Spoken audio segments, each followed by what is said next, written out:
ஈசா யோகா மையத்துல என்னுடைய 2 பிள்ளைகளை வந்து அடைச்சு வச்சிருக்கிறாங்க. என்னுடைய 2 பிள்ளைகள மீட்டு தாருங்க அப்படின்னு சொல்லி ஒரு பேராசிரியர் தொடர்ந்த வழக்கு. அந்த வழக்கை தொடர்ந்து உயர்நீதிமன்ற நீதிபதி அவர்கள் ஒரு உத்தரவு விடுறார். போலீஸ் போய் ரைடு பண்றாங்க. ரைடு பண்ணி 2 நாள் விசாரணையிலேயே பார்த்தீங்க அப்படின்னா, உச்சநீதிமன்றத்திற்கு அவசரமாக இந்த வழக்கு போது. உச்சநீதிமன்றத்துல அவசர வழக்காக எடுத்து உடனடியாக தடையும் போடுறாங்க. உச்சநீதிமன்றம் தாமாக உயர்நீதிமன்றத்திலிருந்து வழக்க வந்து மாத்திக்கிறாங்க. போலீஸ் ரிப்போர்ட்டையும் என்கிட்ட தான் சமர்ப்பணம் பண்ணணும் அப்படின்னு சொல்லிட்டாங்க. இந்த அளவுக்கு ஈசா யோகா மையம் என்பது மிகப்பெரிய அளவுல ஒரு பிளாஸ் ஆயிருக்கு. தேசிய ஊடகங்கள் அத்தனையுமே ஈசாவுக்கு ஏதோ நடந்திருக்கு அப்படின்னு சொல்லிட்டு தமிழ்நாடு அரசையுமே இதுல சுட்டிக்காட்டி பேசுவதெல்லாம் பார்க்க முடியுது. ஈசா யோகா மையம் எப்படி தொடங்கப்பட்டுச்சு? யார் இந்த ஜக்கி வாசுதேவ்? அவர் எப்படி சத்குரு ஆனாரு? கொஞ்சம் விவரமா சொல்லுங்க. ஈசா யோகா மையம் இப்ப நீங்க சொல்றது உச்சநீதிமன்றம் தலையிடுது பாத்தீங்களா? இதே மாதிரி ஒவ்வொரு முறையும் அவருடைய எல்லா பிரார்த்தனங்கள்ல இருந்தும் அவரை காப்பாத்துறதுக்கு டெல்லியில இருந்து யாரோ தலையிட்டு தான் காப்பாத்திட்டே இருக்காங்க. இந்த ஜக்கி வாசுதேவ் சத்குரு ஆனாரு. ஆனா அவர் வந்து ஜக்கி வாசுதேவே கிடையாது. அவருடைய ஒரிஜினல் பேரு ஜெகதீஷ். நம்ம ஜெகதீஷ் வந்து கர்நாடகாவை சேர்ந்தவர். அவரு ஆரம்ப கட்டத்துல ரொம்ப சாதாரணமா சின்ன சின்ன தொழில்கள், கோழி பண்ணை வைக்கிறது, செங்கச்சூளை நடத்துறது, இந்த மாதிரியான தொழில்கள் தான் பண்ணிக்கிட்டு இருந்தாரு. தனக்கு வந்து யோகாவுல ஒரு பெரிய ஆர்வம் இருக்குது அப்படின்னு அவராவே நம்பிக்கிட்டு பெங்களூர்ல வந்து யோகா கிளாஸ் நடத்தக்கூடிய ரிஷி பிரபாகர் அப்படின்னு ஒருத்தர்ட்ட யோகா கத்துக்கிறதுக்கு போறாரு. ஒரு நம்ம ஊர் பக்கம்லாம் சின்ன சின்ன தொழில் பண்ணிட்டு இருப்பாங்க பாத்தீங்களா?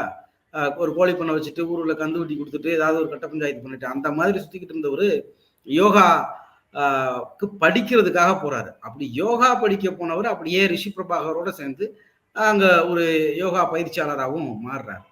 இவரு ஈஷா யோகா மையம் ஆரம்பிக்கிறதுக்காகலாம் அவருடைய திட்டத்திலே கிடையாது. ரிஷி பிரபாகர் அவருடைய அந்த யோகா பயிற்சி மையம் இருக்கு பார்த்தீங்களா, அது பெங்களூர்ல வளர்ந்து வர்றதை பார்த்துட்டு அடுத்து இதை நம்ம தமிழ்நாட்டிலையும் தொடங்கலாமே அப்படின்னு ஒரு பிளானை போடுறாரு. அதுக்கு வந்து அவர்கிட்ட நீண்ட நாளா யோகா பயிற்சி எடுத்துக்கிட்டு இருக்கக்கூடிய ஒரு நபரா இருக்கக்கூடிய ஜெகதீஷ்ட அந்த பொறுப்பை கொடுக்குறாரு. நீ தமிழ்நாட்டுல போய் நம்ம பிரான்ச்சை ஓபன் பண்ணு அப்படின்னு.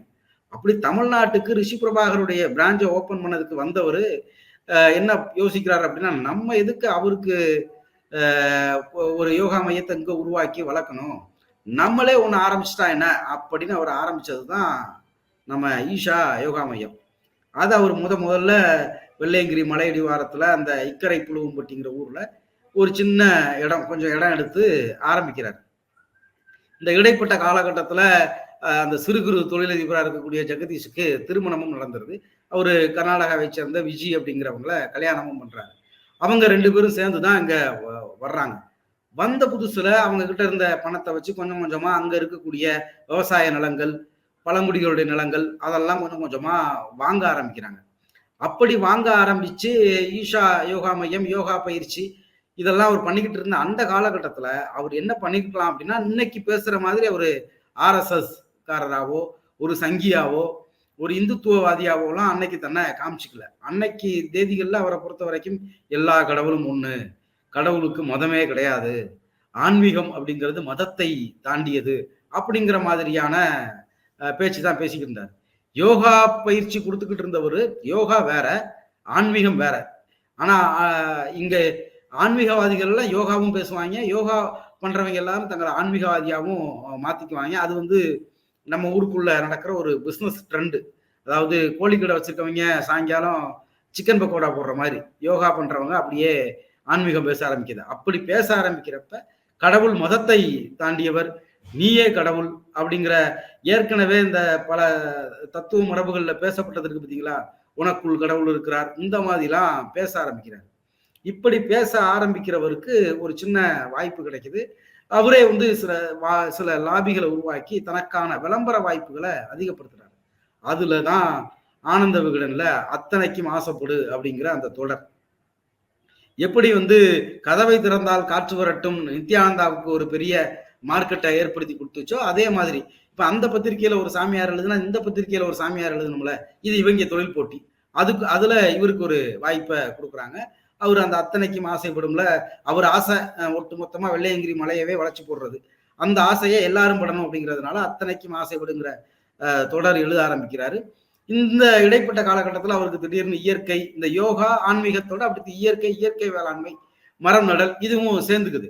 அவரு இடம் வாங்குனதே இயற்கைக்கு எதிரா வெள்ளையங்கிரி மலை அடிவாரத்துல வாங்கினது. இயற்கையின் மீது அக்கறை உள்ளவங்க அப்படி வாங்க வேண்டிய அவசியம் கிடையாது.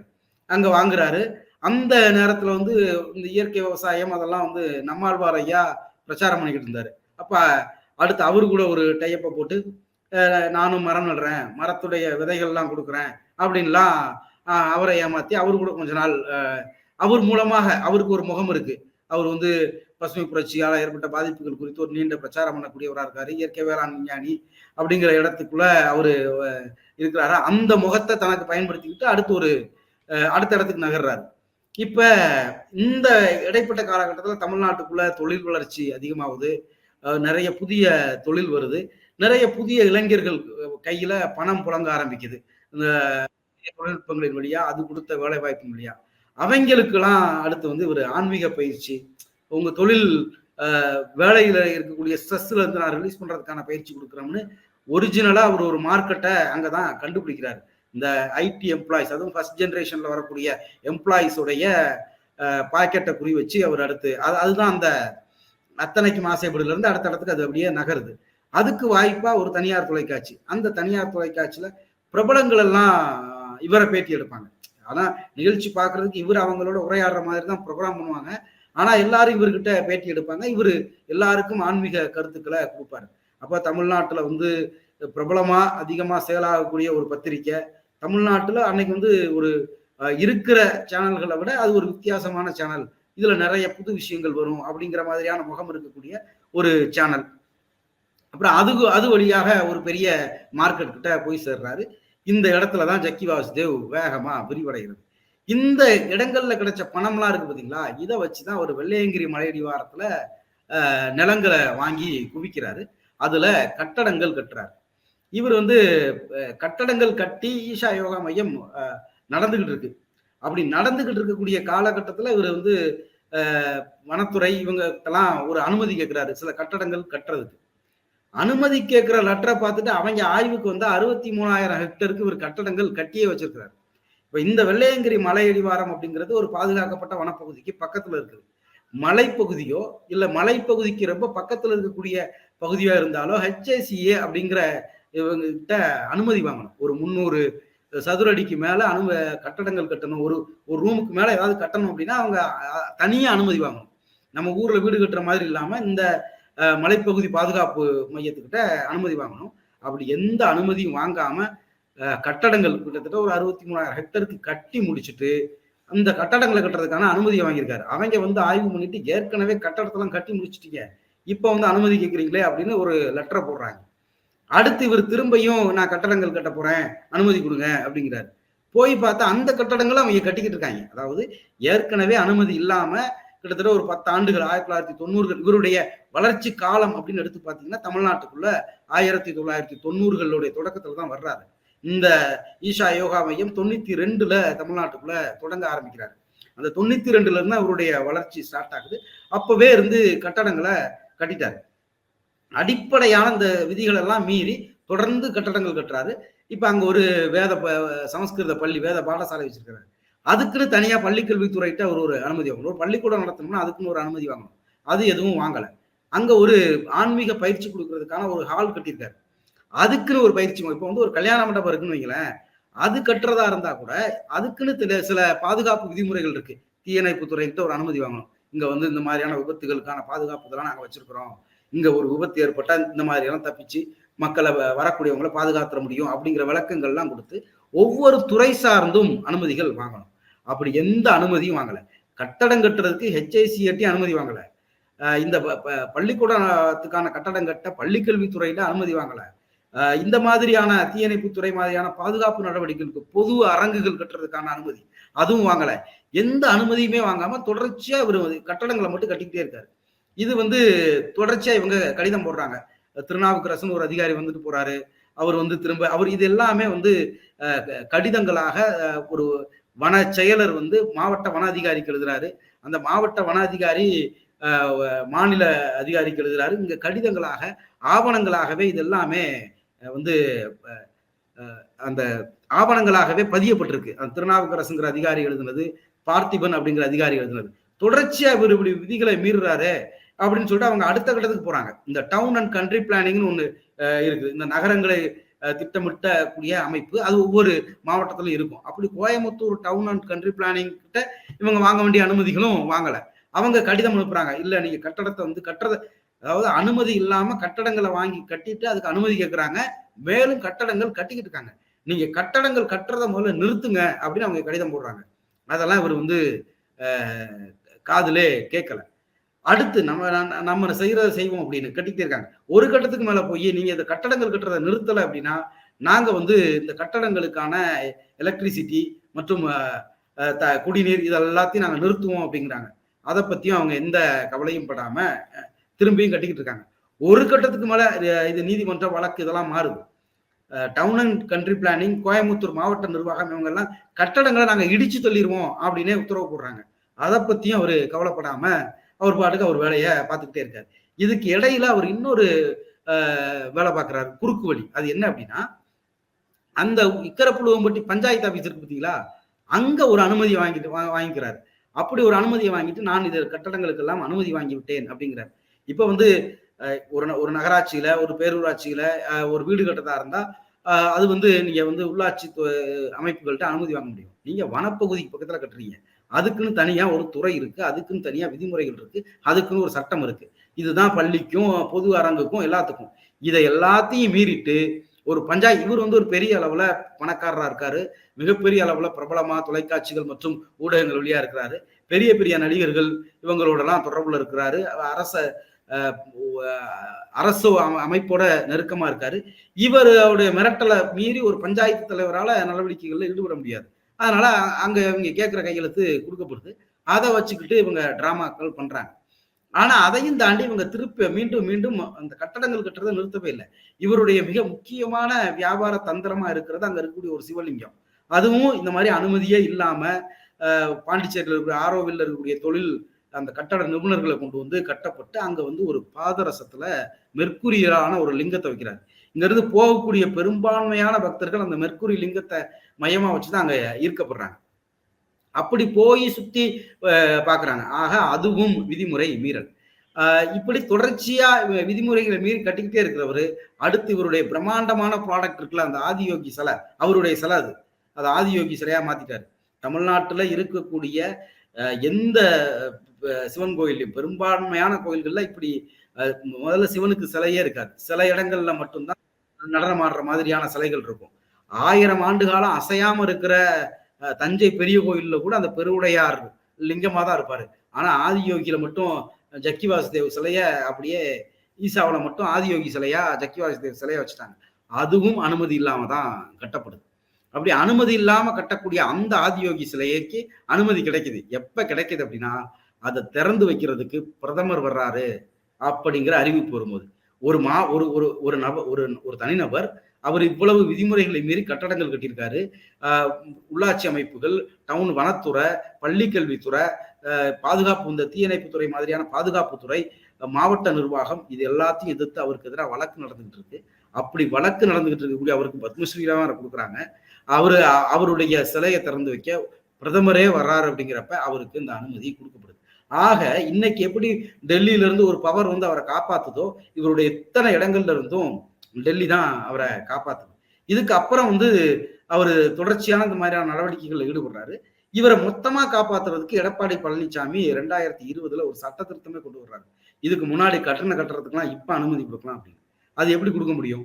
ஏன் மலைப்பகுதி பக்கத்துல கட்டியிருக்கீங்க 300, அது வந்து ஹெச்ஐசியோடைய அனுமதி. இப்போ வந்து அவரு உண்மையா தூரத்துல கட்டியிருந்தாரு அப்படின்னா அந்த அனுமதியை கொடுக்க முடியும். ஆனா அவர் பக்கத்திலேயே கட்டியிருக்கிறாரு. இப்போ அவர்கிட்ட கேட்டா அவர் என்ன சொல்லிடுவார் அப்படின்னா, இது வனப்பகுதி கிடையாது, நான் வனப்பகுதிக்கு பக்கத்துல தான் வந்து இது இருக்குது, இது வனப்பகுதியே கிடையாது, பாதுகாக்கப்பட்ட வனப்பகுதி கிடையாது அப்படின்றார். அதாவது பாதுகாக்கப்பட்ட வனப்பகுதி கிடையாது, ஆனா அது பழங்குடிகள் புழங்கக்கூடிய பகுதி. இதுல வேற அவர் 44 பழங்குடிகளுடைய இடத்தை ஏமாத்தி வாங்கியிருக்காரு. அதை எதிர்த்து போராடுறாங்க அங்க இருக்கக்கூடிய ஒரு பழங்குடி சங்க தலைவர். அவங்க மீது பல்வேறு அவதூறுகளை தொடர்ந்து மீடியாக்கள்ல பரப்புறது, அதையும் அவர் பண்ணிட்டு இருக்காரு. பழங்குடிகளுடைய இடத்தை ஏமாத்தி அபகரிச்சு வாங்கியிருக்காரு. அது முதல் தப்பு. இந்த பாதுகாக்கப்பட்ட வனப்பகுதிக்குன்னு சில விதிமுறைகள் இருக்கு. அதுல இருந்து இவ்வளவு தூரத்துல இவ்வளவு கட்டடங்கள் கட்டணும் அப்படின்னு. ஆனா அந்த மாதிரியான எந்த விதிமுறைகளும் இங்க மீறப்பட்டிருக்கு. இது யானைகளுடைய வழித்தடம் அப்படின்னு தொடர்ச்சி அவர் மீது குற்றச்சாட்டு வைக்கப்பட்டு இருக்கு. அதுக்கு அவர் ஒரு ஆர்டிஐ ரிப்போர்ட்டை கொண்டு போடுவார். என்ன அப்படின்னா, இது யானையுடைய வழித்தடமா அப்படின்னு கேட்டா, இல்லை, இந்தியாவில் சொல்லப்பட்ட யானைகளுடைய வழித்தடத்துல இது இல்லை அப்படின்னு. ஆனா இந்தியாவில் வரையறுக்கப்பட்ட யானைகளுடைய வழித்தடத்துல அது இல்லை. ஆனா அது யானைகள் புழங்கும் இடம், யானைகள் வாழக்கூடிய பகுதி அப்படிங்கிறது சொல்லப்பட்டிருக்கு. இந்த இக்கரைப்புழுவம்பட்டி மலைப்பகுதி அப்படிங்கிறது இந்த நீலகிரி மலைத்தொடர், கோவை வனமண்டலத்துக்குள்ள வரக்கூடிய அந்த நீலகிரி மலைத்தொடர்ல ஒரு குறிப்பிட்ட வகை யானைகள் அதிகமா வாழுது. அது அவங்களுடைய குட்டிகளோட நடந்து போகக்கூடிய பாதையா இது இருக்குது. குறிப்பா இந்த குட்டி யானைகள் இருக்கு பார்த்தீங்களா, அது நேரா மலைகள்ல ஏறி கிடக்காது. அதை சுத்தி இது கூட்டிட்டு போகும். அந்த பாதையில இது இருக்குது அப்படிங்கலாம் ஏற்கனவே ஆய்வு பூர்வமா சொல்லப்பட்டிருக்கு. இது ஆனா வரையறுக்கப்பட்ட அந்த யானை பாதைகள் இந்தியாவில் சிலதுதான், அதுல அது சொல்லப்படல. ஆனா இது யானைகள் புழங்கும் பகுதி அப்படின்னு அந்த துரைராஜ் அப்படிங்கிற வன அதிகாரி இவருக்கு சர்டிபிகேட் கொடுத்திருக்காரு. அதாவது அதிலே நல்லா பார்த்துக்கோங்க, இது யானையுடைய வழித்தடம் கிடையாது, எலிபென்ட் காரிடர் கிடையாது. ஆனா யானைகள் வாழும் இடம், யானைகள் வந்து போற இடம். இந்த வித்தியாசம் என்னன்னு நமக்கு தெரியாது. இதைத்தான் சூழலியல் ஆர்வலர்கள் என்ன சொல்றாங்க அப்படின்னா, இந்த யானைகளை வழித்தடத்தை வரையறுக்கிறதுக்குன்னு போட்ட இடத்துல இது இல்லை. ஆனா அதற்கான ஆய்வுகள் போயிட்டு இருக்கு. இந்தியாவுல எல்லா யானை வழித்தடங்களும் இன்னும் முழுமையாக கண்டறியப்படல. ஆனா இந்த ஜக்கி வாசுதேவோட ஈஷா வந்த பிறகு இந்த மலையடிவாரத்தில் யானைக்கும் மனிதர்களுக்குமான மோதல் அதிகமாயிருக்கு. அதாவது மலையிலிருந்து பாதை மாறி யானை ஊருக்குள் வரக்கூடியது அதிகமா நடந்திருக்கு. யானைகள் வழி தவறி ரயில்வே டிராக்ல அடிபட்டு இறக்குறது அதிகமா நடந்திருக்கு. சாதாரணமா மலையடிவாரத்துல சின்ன சின்ன விவசாயம் பண்ணக்கூடிய விவசாயிகளுடைய பயிர்த்தடங்களுக்குள்ள இந்த யானைகள் வர்றது அதிகமா இருக்கு. இது எல்லாமே யானைகளுடைய வழித்தடத்தை இவங்க மறைச்சதுனாலதான். அந்த வனப்பகுதியில் இருக்கக்கூடிய அந்த குறிப்பிட்ட யானைகள் தங்களுடைய குட்டிகளோடு வந்துட்டு திரும்பி போகிறதுக்கு, அது குட்டி யானைகளை செங்குத்தான யானை மலைப்பாதைகளை கூட்டிட்டு போக முடியாததுனால சுத்தி கூட்டிட்டு போகக்கூடிய பாதையில இருக்குது இந்த இடம் அப்படிங்கிறது சொல்லப்பட்டிருக்கு. அடுத்து பத்திரிகைகள்லாம் சில ஆய்வுகளை செஞ்சு எடுத்தாங்க.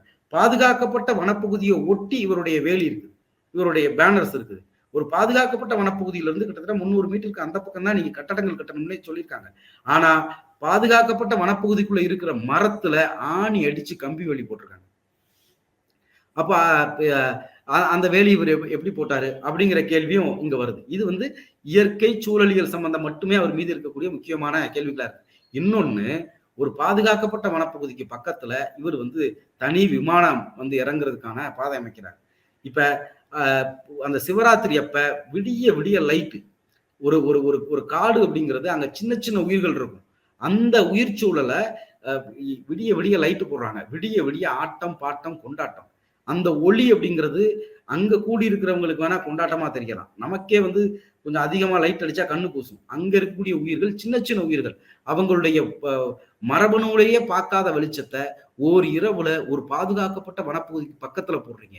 கூச்சல். ரெண்டாவது, இவங்க அங்க போகக்கூடிய பாதை இருக்கு பார்த்தீங்களா, அந்த பாதையில அவ்வளவு வாகனங்கள் அவ்வளவு இறைச்சலோட போகுது. அந்த பாதையில கூட யானைகள் பாதிக்கப்பட்டிருக்கு அப்படிங்கிறதெல்லாம் ஆவணப்படுத்தப்பட்டிருக்கு. திருநாவுக்கரசுடைய கடிதத்துல அதை சொல்லியிருப்பார். இப்படி பல இடங்கள்ல இவர் விதிகளை மீறியிருக்காரு. இது சூழலியல் ஏரியாக்குள்ள மட்டும் நம்ம ஜக்கி வாசுதேவ் டெல்லியில் அவருக்கு இருக்கக்கூடிய தொடர்புகளை பயன்படுத்தி பண்ணின விஷயம். இதுதான் ஜெகதீஷ் ஜக்கி வாசுதேவாய் சத்குருவா ஆனதுக்கு பின்னாடி பழங்குடிகளுடைய நிலம், யானைகளுடைய பாதை, பாதுகாக்கப்பட்ட வனப்பகுதி, இது எல்லாமே அடங்கியிருக்கு. இது எல்லாத்தையும் சுரண்டி இங்க இருக்கக்கூடிய புதிய தலைமுறையில வந்த இளைஞர்களுடைய புதிய வேலை வாய்ப்புல முதல் தலைமுறையா வேலைக்கு வந்தவங்களுடைய மூளை செலவு செய்யப்பட்டு அவங்கள்ட்ட இருந்து பிடுங்கப்பட்ட பணம், இது எல்லாம் சேர்ந்துதான் ஜக்கி வாசுதேவுடைய இந்த மிகப்பெரிய சாம்ராஜ்யம். இதுதான் ஜெகதீஷ சத்குருவா மாத்துனது. மனைவி மர்மமான முறையில் இறந்துட்டாங்க அப்படின்னு சொல்லி ஒரு சொல்றாங்க. அவங்க பெற்றோருக்குமே காட்டாமே அவங்க மனைவியுடைய உடலை எரித்ததாகவும் ஒரு குற்றச்சாட்டு இருக்கு. அந்த மனைவியில ஆரம்பித்தது இன்றைக்கு பல்வேறு நபர்கள் மாயமாகறாங்க ஈசா யோகா மையத்துல அப்படின்ற ஒரு ரிப்போர்ட் சொல்லப்படுது. 2016 கூட போலீஸ் ரிப்போர்ட் என்ன சொல்லுதுன்னா 6 பேர் வரைக்கும் மாயமா இருக்காங்க அப்படின்னு சொல்றாங்க. பிள்ளைகளையுமே வந்து துறவியாக்குறேன்ற பேர்ல அடைச்சு வச்சிருக்கிறாங்க. பேச கூட ஒருத்தவங்க விட மாட்றாங்க பெற்றோர்கள்ட்ட.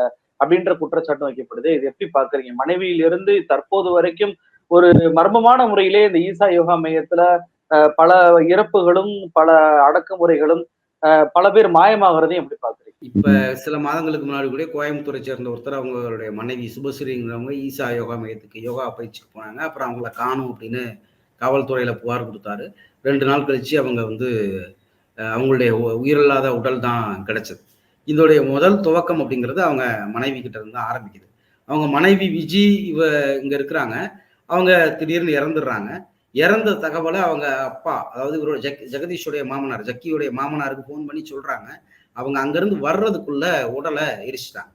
அப்போ ஏன் எரிச்சீங்க அப்படின்னு கேட்கிறப்ப, இல்ல அவங்க வந்து மகா சமாதி அடைஞ்சுட்டாங்க அப்படின்னு அவர் சொல்றாரு. இந்த மகா சமாதி அப்படிங்கிறது என்ன அப்படின்னா, தானே விருப்பப்பட்டு யோகா செஞ்சு தன்னுடைய உயிரை உடலில் இருந்து வெளியே அனுப்புறது. இதுல வந்து மர்மம் இருக்கு அப்படின்னு சொல்லி அவங்களுடைய மாமனார் கங்கண்ணா அவர் வந்து வழக்கு தொடர்கிறார் பெங்களூர்ல. அந்த வழக்கு விசாரிக்கும் வருது. இப்ப வரைக்கும் அவங்களுடைய மனைவி வந்து மகா சமாதி அடைஞ்சிட்டாங்க அப்படின்னு தான் அவர் சொல்றாரு. அவங்க வந்து ஜூலை மாசத்துல இருந்தே வந்து என்கிட்ட நான் மகா சமாதி அடைய போறேன் அப்படின்னு பேசினாங்க. இறக்குறதுக்கு சில மணி நேரத்துக்கு முன்னாடி தன்னுடைய உடல்ல இருந்த நகையெல்லாம் கலத்தி வச்சுட்டு யோகா செஞ்சு உயிரை விட்டாங்க. அவங்க வந்து உடம்புல வந்து அவர் அப்ப இன்னொரு புதுக்க சொல்றாரு. உடம்புல ஏதாவது மெட்டல் இருந்துச்சுன்னா உடம்பு உயிரை விட்டு போகாதான். அதனால அதெல்லாம் கழட்டி வச்சுப்போம். நம்ம நிறைய பேரை பார்க்குறோம். ஆக்சிடென்ட்ல இறந்து போறாங்க. உடம்புல நகைகள் இருக்கு. எல்லாமே இருக்கிறப்ப இறந்து போறாங்க. ஹாஸ்பிட்டல்ல இறந்து போறாங்க. இப்படி பல விஷயங்கள் நம்ம பார்க்குறோம். அவங்க உடம்புல மெட்டலோட இருக்கு. கையில மோதிரத்தோட இறந்தவங்களுக்கு அதுக்கப்புறம் வெட்டி மோதிரத்தை எடுத்த கதையெல்லாம் கூட கிராமங்கள்ல இருந்து நகரங்கள்ல இருந்து எல்லாருக்குமே தெரியும். ஆனா யோகா செஞ்சு விரும்பி உயிரை வெளியே அனுப்புறப்ப உடம்புல மெட்டல் இருக்கக்கூடாது, கழட்டி வச்சுட்டு இறந்தாங்க அப்படிங்கிற கதையை கொஞ்சம் கூட கூச்சமே இல்லாம அவர் இப்ப வரைக்கும் சொல்றாரு. இந்த இடம் அப்படிங்கிறது தான் அவர் மீதான முதல் சர்ச்சைக்குரிய வழக்கா இருக்கு. இந்த வழக்கு வந்து விசாரிக்கப்படுது. அப்புறம் இவருடைய இந்த பல்வேறு அதிகாரங்களை பயன்படுத்தி ஒருவேளை கோர்ட்டே மகாசமாதிய நம்புதா என்னன்னு தெரியல. அவருக்கு அதுல இருந்து அவர் விடுவிக்கப்படுறாரு. ஆனா கடைசி வரைக்கும் இவருடைய மாமனார் வந்து இவரை அந்த வழக்குல அவங்க மகாசமாதி தான் அடைஞ்சாங்க அப்படிங்கிறத நம்பல. இப்ப இந்த இடத்துல அவருக்கு இன்னொரு பாயிண்ட் கிடைச்சது. ஈஷாக்குள்ள யார் இறந்து போனாலும் அவங்க மகாசமாதி அடைஞ்சாங்க. அவங்களே உட்கார்ந்து அவங்களுடைய உயிரை வந்து தியானம் பண்ணி யோகா பண்ணி வெளியே அனுப்பிட்டாங்கிற கதையை அவர் தொடர்ச்சியா சொல்ல முடியும். சமீபத்துல ஒரு நபர் தென்காசி மாவட்டத்தை சேர்ந்த ஒரு விவசாயி, அவருடைய தம்பி வந்து 2007ல இருந்து யூசா யோகா மையத்துல சாமியாரா இருந்தாரு. பவதத்தாங்கன்னு பேரை மாத்திக்கிட்டாரு. அப்புறம் ஊருக்கு வந்திருக்கேன்னு சொன்னாரு. ஊருக்கு வரதா சொல்லிட்டு அங்கிருந்து வந்ததா சொல்றாங்க. அதுக்கப்புறம் அவர் திருப்பி வரல. எங்கன்னு கேட்டா காணல அப்படிங்கிறாங்க அப்படின்னு சொல்லிட்டு உயர்நீதிமன்றம் மதுரை கிளையில வழக்கு போடுறாங்க. அதுலதான் வந்து ஹைகோர்ட் வந்து கேக்குது இந்த மாதிரி எத்தனை பேரை தான் காணும் அப்படின்னு. அப்ப அவங்க தான் நீங்க சொன்ன அந்த 6 பேர் குறித்தான தரவுகளை சொல்றாங்க. அப்புறம் 6 பேருக்கும் வெவ்வேறு வகையில கண்டுபிடிக்கப்பட்டாங்க. அதாவது உயிரோடோ இல்லாமலோ அப்படிங்கிற மாதிரி ஒரு கதைகள் சொல்லப்படுது. சமீபத்துலதான் அவங்க அந்த கோயம்புத்தூரை சேர்ந்த சுபஸ்ரீ அவங்க பயிற்சிக்கு போறாங்க. அவங்க ஈஷா யோகா மையத்துக்கு போன அந்த காணொலி சிசிடிவி ஃபுட்டேஜ் எல்லாம் கூட வந்துச்சு. அதுக்கப்புறம் காணும்னு கணவருக்கு கம்ப்ளைண்ட் கொடுக்குறாரு. அப்புறம் உடல் மீட்கப்படுது. இப்ப ஈஷா யோகா மையம் யாராலும் உள்ள என்ன நடக்குது என்பதை தெரியாத ஒரு இடமா இருக்குது. ஈஷா யோகா மையத்துக்கு உள்ள போய் அவங்க வந்து என்ன ஆகுறாங்க அப்படிங்கிறது தெரியல. ஆனா அந்த ஈஷா யோகா மையத்துடைய ஆட்கள் இருக்காங்கல்ல, அவங்க வந்து இவங்களுடைய இந்த அடாவடி விஷயங்கள் குறித்தெல்லாம் அந்த வெள்ளையங்கிரி பழங்குடி மக்கள்கிட்ட விழிப்புணர்வு ஏற்படுத்தக்கூடியவங்க, இவங்களை பத்தின இந்த தகவல்களை சேகரிக்கிறவங்க எல்லாம் இருக்காங்கல்ல, அவங்களுக்கெல்லாம் இவங்க அடாவடியா அடிக்கிறது, அவங்க மீது தாக்குதல் நடத்துறதெல்லாம் பல பத்திரிகையாளர்கள் வந்து சொல்றாங்க. இதே ஜக்கி வாசுதேவ் கோயம்புத்தூர்ல ஒரு நிகழ்ச்சி நடத்திட்டு பிரஸ் அட்ரஸ் பண்றாரு. அங்க இருக்கக்கூடிய பத்திரிகையாளர்கள் வந்து கேள்வி கேட்கிறாங்க. உங்க மனைவி மரணம் கொடுத்து இந்த மாதிரி சர்ச்சையா சொல்லப்படுதுன்னு, உனக்கு மனநலம் பாதிக்கப்பட்டுருச்சு, நீ வெளியே போ அப்படின்னு ஒரு ஜக்கி வாசுதேவ் மிரட்டுறாரு. ஈஷாவுடைய ஆட்கள் வெளியே தூக்கி போட்டிருக்காங்க. இது குறித்து பத்திரிகையாளர்கள் வந்து பத்திரிகையாளர் சங்கமே அவர் மீது வந்து வழக்கு பதிவு பண்ணியிருக்கு. ஆக பொது வெளியில் கேள்வி கேட்பவர்கள், பொது வெளியில் மக்கள்கிட்ட வந்து உரையாடுறவர்கள், அவர்கள் மீதே தாக்குதல்கள் நடத்துறது வந்து ஈஷா யோகா மையத்துக்கு வழக்கம் தான். சமீபத்துல பிபிசி தமிழ்ல ஈஷா யோகா மையத்தோட ஒரு பேட்டி. அந்த பேட்டியில நீங்க இந்த மாதிரி வனப்பகுதிகளை ஆக்கிரமிச்சிருக்கீங்களா அப்படிங்கிற மாதிரி கேள்விகளை கேட்டவுடனே அவர் ஹாஷ் ஆகுறாரு, திட்டுறாரு, மைக் ஆஃப், கேமராவை ஆஃப் அப்படிங்கிறாரு. அந்த வீடியோ முடியுது. பிபிசி தமிழ்ல ஒரு ஒரு ஸ்லைடு போடுறாங்க. ஈஷா யோகா மையத்தை சேர்ந்த நபர்கள் வந்து நம்மளுடைய 3 கேமராவையும் ஆஃப் பண்ணி தடுத்து நிறுத்திட்டாங்க அப்படின்னு. அப்போ பிபிசி தமிழுக்கும் இதான் நிலைமை. பத்திரிகையாளர்கள், பொது தொண்டு செய்யக்கூடிய கம்யூனிஸ்ட் கட்சிகள் மற்றும் சில சமூக செயற்பாட்டாளர்கள், பிபிசி தமிழ் மாதிரியான கார்ப்பரேட் ஊடகங்கள் இதுல கேள்வி கேட்டாலும் இதுதான் நடக்குது. அப்ப ஈஷா யோகா மையத்திற்கு உள்ள போயிட்டு ஏதோ ஒரு வகையில் மாற்று கருத்து சொன்னவர்கள், ஏதோ ஒரு வகையில் அங்க நடக்கக்கூடிய தவறுகள், ஃப்ராடுகளை கண்டறிந்தவர்கள், ஒருத்தன் தப்பு பண்ணிட்டான்னு கண்டுபிடிச்சிட்டா, நிறைய தமிழ் சினிமாவிலே பார்த்திருப்போம், கொலை செய்யறதை பார்த்தா அவனை கொலை பண்றத. இது வந்து ஒரு இரும்பு திரை கொண்ட ஒரு இடமா இருக்கு. இந்த இடத்துக்குள்ளதான் இந்த பிரச்சனைகள் வருது. இதுக்கு ஒரு நீண்ட கால போராட்டத்தை நடத்திக்கிட்டு இருக்கக்கூடியவர் தான் நீங்க ஆரம்பத்துல கேட்ட பேராசிரியர் காமராஜ். அவருக்கு கோவை வேளாண் பல்கலைக்கழகத்துல பேராசிரியராக இருந்தவர், நல்லா படித்தவர். அவருடைய பிள்ளைகளுமே நல்லா படிச்சவங்க. அவங்க ஈஷா யோகா மையத்துக்கு போறாங்க. பயிற்சிக்கு போறவங்க, யோகா பயிற்சிக்கு போறவங்க அங்கேயே இருக்கிறாங்க. நாங்க இங்கேயே இருந்துக்கிறோம், துறவியாவே இருந்துக்கிறோம் அப்படிங்கிறாங்க. அவங்க கோர்ட்டுக்கும் அந்த துறவு கோலத்துல அவங்க ஏற்கனவே பல முறை ஈஷா யோகா மைய வாசல்ல அவங்க அப்பா அம்மாவுக்கு எதிராக பேட்டி கொடுத்துருக்காங்க. அவரு வாசல்லன்னு கதற காட்சிகள்லாம் நம்ம பார்த்துருக்கோம். கோர்ட்டுக்கே வந்த உடனே தான் நீதிபதிகள் கேட்குறாங்க, அங்க என்ன நடக்குது விசாரிச்சு சொல்லுங்க அப்படின்னு. அப்பா ஜக்கி வாசுதேவுடைய பொண்ணுக்கு மட்டும் நீங்க வந்து நல்ல ஆடம்பரமாக திருமணம் பண்ணி வெளிநாட்டுல வச்சுட்டு மற்றவங்க பிள்ளைங்களை இப்படி சன்னியாசி ஆக்குவீங்களா அப்படிங்கிற கேள்வி வந்து கேட்குது. நாங்க யாருக்கும் ஆதரவு கிடையாது, ஆனா எங்களுக்கு உண்மைகள் தெரியணும் அப்படின்னு நீதிமன்றம் கேட்குது. அதுக்கு தான் அந்த விசாரணைகள் நடக்குது. ஆக ஈஷாவுடைய சொந்த மனைவியில ஆரம்பிச்சு இன்னைக்கு பேராசிரியர் காமராஜருடைய மகள்கள் வரைக்கும் இங்க ஒரு மர்மம் இருக்கு. ஈஷாவுக்கு போறாங்க, காணாம போறாங்க. இப்ப சமீபத்துல கூட வந்து ஈஷா யோகா மையத்துக்கு எதிராக இவ்வளவு சர்ச்சைகள் வந்தோம்னா சில பேர் வந்து பேட்டி கொடுத்தாங்க, எங்க பிள்ளைங்களெல்லாம் நாங்க வந்து அனுப்புறோம், அவங்க எல்லாம் நல்லா தான் போயிட்டு வர்றாங்க அப்படின்னு. இப்படித்தான் காமராஜும் அனுப்பியிருப்பாரு. அதுக்கு பிறகு போக போக தான் அங்க இந்த மாற்றங்கள் எல்லாம் நிகழ்ந்தது எல்லாமே நமக்கு தெரிய வருது. ஈஷா யோகா மையத்துடைய ஒரு முரண்பாடு, ஜக்கி வாசுதேவோட மற்றவங்க பிள்ளைங்க சாமியார் ஆகணும், இவர் ஃபுல்லா ஃபாரின்ல இருக்கும். அந்த மாதிரி தான் இவர் வந்து எல்லா இடங்கள்லையுமே சேவ் சாயல்னு கேம்பெயின் பண்ணுவாரு, ஸ்டெர்லைட் ஆதரிப்பாரு. நீ சேவ் சாயல் பேசுறவர் அவரு இஸ்ரேல்காரங்கிட்ட பாலஸ்தீனத்து மண்ணு மேல ஏன் குண்டு போடுறீங்க அப்படின்னு கேட்கலாம்ல. மண்ணு கட்டு போதில்ல, அவருக்கு பாலஸ்தீனத்து மக்கள் மீது அக்கறை இல்லாட்டா கூட அவர் மண்ணை தான் பாதுகாக்கணும்ல. அவரு அதுல உரம் போடாதீங்க, அது பண்ணாதீங்கன்னு பைக்ல ஒரு பெரிய இதெல்லாம் போயிட்டு வந்தாரு. ஆனா அவர் இவ்வளவு போர் நடக்குது, எல்லாமே குண்டு தான் வீசுறாங்க, மண்ணு பாதிக்கப்படுது. இங்க ஸ்டெர்லைட்டா இருக்கலாம். அதானி வந்து ஆஸ்திரேலியாவில போய் நிலக்கரி சுரங்கம் பண்றாரு, அங்க உள்ள பழங்குடிகள் போராடுறாங்க, எங்க மண்ணை வந்து அதானி சுரண்டக்கூடாதுன்னு. அதானிட்ட சொல்லலாம்ல, மோடி அதானி எல்லாம் ஃப்ரெண்ட்ஸ் தானே, எதுக்கு இப்போ ஆஸ்திரேலியா மண்ணை சுரண்டுறாங்க. ஆனா அதெல்லாம் பத்தி கவலை, இந்த ரெட்டை வேடம் இருக்குல்ல, அதே மாதிரிதான் இவருடைய பொண்ணை அனுப்பி விட்டுட்டு இங்க கல்யாணம் பண்ணி வச்சுட்டு இவர் வந்து சாமியார் ஆக்குறது அது கேள்விக்குள்ளாகுது. ஆனா இந்த மர்மம் அப்படிங்கிறது அவர் மனைவியில இருந்து இப்ப வரைக்கும் வந்திருக்குது. இந்த வழக்கு நீதிமன்றம் சொல்லி விசாரணை நடத்துனது காவல்துறை மட்டும் கிடையாது, சமூக நலத்துறை போய் அங்க ஆய்வு பண்ணுச்சு. சிறுவர் நலத்துறை, சிறுமியர் நலத்துறை போய் ஆய்வு பண்ணுச்சு அங்க என்ன நடக்குது அப்படின்னு தெரிஞ்சுக்கிறதுக்கு. இப்ப இந்த காவல்துறை ஆய்வுக்கு உடனே ஒரு கேம்பெயின் பண்ணாங்க, போலீஸ் எப்படி வந்து போலீஸோ ராணுவமோ ஈஷா யோகா மையத்துக்குள் போகலாமா, ஒரு கோவிலுக்குள் போகலாமா அப்படின்லாம் இவங்க வந்து கேம்பெயின் பண்ணாங்க. ஆனா சிறுவர் நலத்துறை ஏன் போகக்கூடாது, சமூக நலத்துறை ஏன் போகக்கூடாது, அது எல்லாத்தையும் சேர்த்து ஏன் நீங்க நிறுத்துனீங்க? இந்த வரிகள் இருக்குல்ல, வரக்கூடிய செய்திகள்ல போலீஸ் ராணுவம் அங்க போல, போலீஸ் தான் போச்சு. ஆனா மோடி வந்தப்ப பாதுகாப்புக்கு ராணுவம் வரலாம், ஆனா அங்க இருக்கக்கூடிய சிறுவர்கள் சிறுமியர்கள் இவங்களுடைய பாதுகாப்புக்கு போகக்கூடாது, இவங்களை பத்தி விசாரிக்க போகக்கூடாது. இந்த இடத்துல அவருக்கு டெல்லி அதிகார மையம் வந்து காப்பாத்திருக்கு. இந்த மர்மங்களும் இப்ப நமக்கு வந்து விஜி அவருடைய மனைவியில் ஆரம்பிச்சு சுபஸ்ரீ, காமராஜுடைய மகள்கள் மற்றும் அந்த சுவாமி பவதத்தான்னு பேரு மாத்தின கணேசன், இவங்க மட்டும்தான் வந்து செய்திகள்ல வெளியே தெரிஞ்சவங்க. ஏதோ ஒரு வகையில ஊடகங்களுக்கு வந்தது. பேராசிரியர் அப்படிங்கிறதுனால அவர் வெளியே வந்து சொல்லிட்டாரு. நவீன காலத்துல சிசிடிவி கேமராலாம் இருக்கிறதுனால சுபஸ்ரீயோட கணவர் வந்துட்டாரு. அவரு கணேசனுடைய அண்ணன் ஏதோ ஒரு ஈசா குறித்து தொடர்ச்சி சர்ச்சைகளின் வழியாக வந்துட்டாரு. இன்னும் வெளி தெரியாத பேர் எவ்வளவு பேர் இருக்காங்க, இன்னும் எவ்வளவு பேர் அங்க வந்து விரும்பி உயிரை விட்டாங்க அப்படிங்கிறதுலாம் முழு விசாரணை நடந்தாதான் தெரியும். அதுல இருந்தெல்லாம் அவரை காப்பாற்றுவதற்கு தான் இந்த டெல்லி அதிகாரம் தலையிட்டு இருக்கு. நீங்க பேசும்போது சொன்னீங்க, அவர் எந்த ஒரு குறிப்பிட்ட ஆர்எஸ்எஸ் காரரை போலவோ பிஜேபி போலவோ பேசல, கடவுள் எல்லாத்தையும் இருக்காரு அப்படின்ற மாதிரி பொதுவாக எல்லா கடவுளையும் பேசினார் அப்படின்ற மாதிரி சொன்னீங்க. ஆனா அவர் எப்படி மோடி அவர்கள் வந்து திறந்து வைக்கிறார், அதன் பின்பு அவருடைய நடவடிக்கைகள் எல்லாம் மாறுதல. சமீபத்துல கூட நீங்க கூட ஈசா யோகா மையத்தை பத்தி ஜப்பிவாசத்தை பற்றி ஒரு புத்தகமா எழுதியிருக்கிறீங்க. இங்க இருக்கக்கூடிய கோயில்களை எல்லாம் வந்து ஆன்மீகவாதிகள்கிட்ட ஒப்படைக்கணும், அரசுகிட்ட ஒப்படைக்க கூடாதுன்றது, ஸ்டெர்லைட் ஆலைக்கு போராடியவர்கள் எதிராக பேசுறது, இப்படி பல்வேறு விஷயங்கள் அவர் பண்றாருல. இந்த மாற்றம் எப்போ வந்துச்சு அவர்கிட்ட? இல்ல, இந்த மாற்றம் வந்து இது மாற்றம்னு நம்ம எடுத்துக்க முடியாது. வளர்ற வரைக்கும் தன்னுடைய முகத்துக்கு வந்து ஒரு ஒரு முகமூடி, வளர்ச்சி அடைந்த பிறகு தன்னுடைய ஒரிஜினல் முகத்தை காமிக்கிறது. நீங்க அவருடைய பல்வேறு பிரச்சாரங்கள் எல்லாமே எடுத்து பார்த்தீங்கன்னா, அவரு எங்கெல்லாம் வந்து ஆர்எஸ்எஸோட தொடர்புக்கு வர்றாரு அப்படிங்கிறது தெரியும். அவர் வந்து கல்வி நிலையங்களை வந்து அரசு நடத்தக்கூடாது, தனியார்ட்ட கொடுக்கணுங்கிறார். கோவில்களை வந்து அரசு நடத்தக்கூடாது, தனியார்ட்ட கொடுக்கணுங்கிறார். இந்த கோவில் அறநிலையத்துறை அப்படிங்கிறது ஆர்எஸ்எஸ் உடைய கிட்டத்தட்ட 60 ஆண்டு கால அஜெண்டா.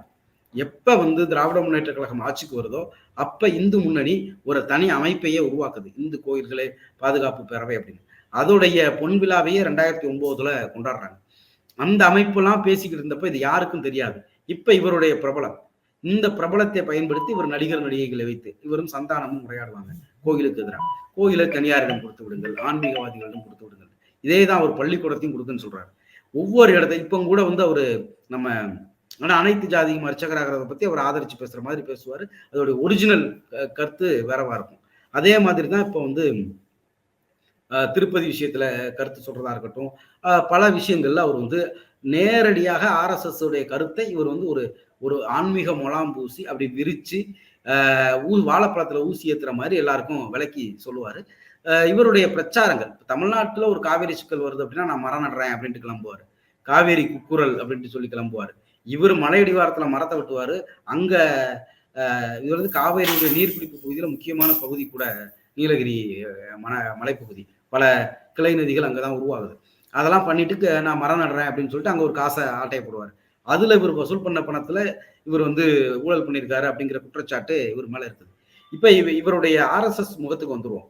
இவரு ஆரம்பத்துல பேசின ஆன்மீகம் வேற, இன்னைக்கு பேசுற இந்துத்துவா வேற. ஆரம்பத்துல எல்லாம் ஒன்றுனாரு, இன்னைக்கு ஆதியோகி சிலை. ரெண்டாவது அதை மோடி திறந்து வைக்கிறாரு. நீங்க திரௌபதி முர்மு நேரடியாக அங்க வர்றாங்க, ராம்நாத் கோவிந்த் நேரடியாக அங்க வர்றாரு. அவர் புதிய கல்விக் கொள்கையை ஆதரிச்சு பேசுவாரு. ஆர்எஸ்எஸ் உடைய நீண்டகால அஜெண்டா நம்ம பேசின அந்த அறநிலையத்துறை அதை பேசுறாரு. ஆர்எஸ்எஸ் ஆதரவான அமைப்புகள் இயக்கங்களோட அவரு பேசுறாரு. இந்த இடங்கள் எல்லாம் ரெண்டாவது அங்கங்க வந்து தமிழ்நாட்டுடைய திராவிட இயக்கங்கள் கட்சிகள் இது குறித்தெல்லாம் நேர் எதிர் கருத்தை பேசுறது. இந்த இடங்கள் வழியாக தான் அவர் வந்து ஆர்எஸ்எஸ் உடைய ஆளா அறியப்படுறாரு, தெரிகிறார் அப்படின்னு பார்க்கிறோம். ஆர்எஸ்எஸ் ஆல 50 ஆண்டுகளாக உருவாக்க முடியாத பல பொது கருத்துக்களை இவர் உருவாக்க முயற்சி பண்றார். அதுதான் அந்த கோவில் அடிமை நிறுத்து அப்படிங்கிற அந்த கேம்பெயின். இவர் வச்சிருக்காருல ஒரு அறநிலையத்துறை கோவில் நடத்துது. அறநிலையத்துறை வருமானம் இருக்கிற கோவில் பணத்தை எடுத்து வருமானம் இல்லாத ஒரு 30,000 கோயில்களை நிர்வகிக்குது. பூசாரிகளுக்கு சம்பளம் கொடுக்குது, அவங்களுடைய பணியாளர்களுக்கு சம்பளம் கொடுக்குது. தமிழ்நாட்டுல முதல்ல கோவில் பணியாளர்கள் வீட்டு பிள்ளைங்களுக்கு தான் படிக்கிற பிள்ளைங்களுக்கு தான் லேப்டாப் வழங்குச்சு. திமுக அரசாங்கம் தான் 2006 to 2011 காலகட்டத்துல வழங்கினாங்க. இப்படியெல்லாம் பண்ணிக்கிட்டு இருக்கு. ஆனா ஜக்கி வாசுதேவ் அவருடைய ஈஷா அறக்கட்டளை நன்கொடைகளை எத்தனை கோவில்களை நிர்வகிக்கிறதுக்கு பயன்படுத்தினாரு, எத்தனை இடங்கள்ல அவர் வந்து இந்த மாதிரி வந்து கோவில் பணியாளர்களுக்கு செஞ்சாரு. அப்படி எதுவுமே அவரு செஞ்சதா வரலாறே கிடையாது. ஆனா அந்த கோவில் அடிமை நிறுத்துங்கிற கேம்பெயினை பண்ணுவார். இது வந்து அவர் வந்து ஆன்மீக ரஜினின்னு சொல்லலாம். இப்ப ரஜினி வந்து ஸ்டெர்லைட் அப்ப வந்து ஒரு கருத்து சொல்லிட்டு போவார்ல, எப்பொழுதெல்லாம் அவர்களுக்கு தேவைப்படுவார்களோ அப்பொழுதெல்லாம் வந்து அதை பேசுவது. இன்னைக்கு வந்து ஜக்கி வாசுதேவ் கோவில் அடிமை நிறுத்து குறித்து இவ்வளவு பேசுறது இல்லை. அந்த 2016 20 வரைக்குமான காலகட்டத்துல இவர்களை கேள்வி கேட்க ஆள் இல்லாத ஒரு அரசு நிர்வாகம் இருந்த காலகட்டத்துல இதுதான் சமயம் அப்படின்னு சொல்லிட்டு ஆர்எஸ்எஸ் உடைய அந்த 50 ஆண்டு கால கனவை வெகுஜனப்படுத்துறதுக்கு நம்மளை தடுக்க ஆள் இல்லாத இந்த நேரத்துல பேசுவோம் அப்படின்னு அவர் பேசினார். அப்புறம் 2021 ஆட்சி மாறின பிறகு அப்படியே அமைதியா கோவில் அடிமை நிறுத்தே மறந்துட்டார். இந்த மாதிரி இவங்க வாய்ப்பு வருகிற பொழுதுதான் இவங்க வந்து வெளிப்படுவாங்க. அதுக்கு இவங்க கிட்டத்தட்ட அந்த 2016 to 20 அந்த காலகட்டத்துல ஆர்எஸ்எஸ், பாஜக, பார்ப்பன சக்திகள் பலரும் வெளிப்பட்டாங்க. அது எஸ் வி சேகரா இருக்கலாம், இந்த மதுவந்தியா, அவங்க பேரே முன்னாடி தமிழ்நாட்டிலே தெரியாது, அவங்க ஒய் மகேந்திரன் பொண்ணா இருந்தாலுமே. ஆனா அவங்க வெளிப்பட்டாங்க. இப்படி பல நபர்கள் வந்து ஜெயலலிதா அம்மையாருடைய மரண செய்தி கேட்டு பாண்டே சிரிச்சுக்கிட்டு வரும்போது தானே, அது வரைக்கும் பாண்டே வந்து ரொம்ப ஸ்ட்ராங்கான பத்திரிகையாளர். அப்படியே யாரா இருந்தாலும் கண்ணுக்கு நேருக்கு நேரா கண்ணுக்கு கண்ணா கேள்வி கேட்டுருவாரு அப்படின்னு நம்பிக்கிட்டு இருந்த தமிழ்நாடு. ஒரு மரண செய்தி கேட்டு அவர் சிரிச்சுட்டு வந்த போட்டோவை பார்த்த பிறகுதான் ஐயையோ அவனா நீ அப்படின்னு ஷாக் ஆகுனாங்க. அப்படி அவருக்கு ஒரு காலம் வரும் பொழுது அவருடைய ஆர்எஸ்எஸ் முகத்தை வெளிப்படுத்தினார். அவர் வந்து இது மாற்றம்னு சொல்ல முடியாது, வாய்ப்பு ஏற்படுற வரைக்கும் காத்திருந்தது. காத்திருந்த பிறகு இப்ப தமிழறிவு மணியன்னு ஒருத்தர் இருந்தாரு, காந்தியவாதின்னு ஊர் முழுக்க நான் 44 வருஷமாக ஊர் ஊராக காந்தியை பேசுகிறேன் அப்படின்னு. கடைசியில காந்தியை கொன்ன ஆர்எஸ்எஸையும் பாஜகவையும் ஆதரிச்சு எப்ப வெளிப்படுறாரு? இந்த காலகட்டத்தில் தான் வெளிப்படுறாரு. அப்படி ரொம்ப நாள். ஆனா இவர் ஒரு சாமியாரா இருந்ததுனால முன்னாடியே பல இடங்கள்ல வெளிப்பட்டாரு. அவருக்கு பல கட்சிகள் இருந்ததுனால அவர் வெளிப்படல. இப்ப வெளிப்படையா சிக்கியிருக்காரு அப்படின்னே சொல்லலாம். ஜெகதீஷ் எப்படி ஜக்கி வாசுதேவ் மாறினார், ஜக்கி வாசுதேவ் எப்படி சத்குரு மாறினார், ஈசா யோகா மையம் தொடங்கப்பட்டது, அவருடைய மனைவியோட மர்ம மரணம், அந்த மரணத்திலிருந்து தற்போது சுபஸ்ரீ வரைக்கும் மர்ம மரணங்கள் எப்படி ஏற்பட்டு கொண்டிருக்கிறது, அவர் முகம் எப்படி RSS முகத்தை பயன்படுத்தி கொண்டார், எப்படி அவர் வெளிப்பட்டார் உள்ளிட்ட பல்வேறு விஷயங்களை நம்ம நேயர்களுக்கு எளிமையாக விளங்கும்படி எடுத்துக் கொடுத்தீங்க. நிகழ்ச்சி கடந்த பற்றி ரொம்ப